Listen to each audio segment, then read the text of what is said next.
Welcome back. After looking at numeric types int and float in the last video, we'll now shift our attention to Boolean data type.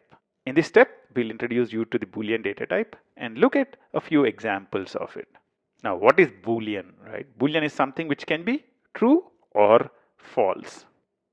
In Python, true is represented by true and false is represented by false. It's important to remember the fact that it's a capital T. So if you do small true, nope, that's not right. And same is the case with false. So it's capital true, capital false. So this is usually used in cases when you have a Boolean result, right? So is even, is the number even or not? So is even is equal to true. Is odd is equal to false. What we are doing in here is we are creating Boolean variables. The Boolean variables can contain two values, either true or false.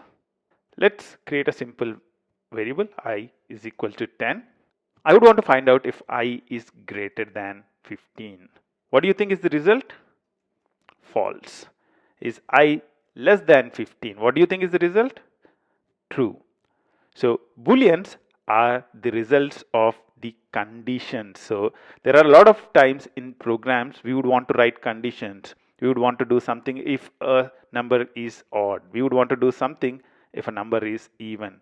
And in all those kind of situations, we would be using Boolean variables. Let's now look at other operations that can result in Boolean values. We looked at greater than, we looked at less than. The other operations which you can do is greater than or equal to. It's very simple, right? So if I is greater than or equal to 10, is that true? Yes. But is I greater than 10? It's false. So greater than or equal to checks if the value is either greater than or equal to. Similarly is the case with I less than equal to 10. I less than equal to 10? True. I less than 10? False. The other operation you can perform is comparing the value of I if it's equal. So I is equal to 10. Is I equal to 10? True. I is equal to 11? False. You need to distinguish the is equal to from the is equal to. Is equal to is a assignment operator. What we are doing in here is we are making I refer to a value of 10. This is assignment. However, is equal to is comparison. What we are doing here is we are comparing the value of I against 10. Is the value of I 10? Yes. Is the value of I 11? False. This is typically a mistake which a lot of beginners do. In this video, we started looking at what is a Boolean data type, and we looked at a few examples of operations that can result in a Boolean value. I'll see you in the next step. Until then, bye-bye.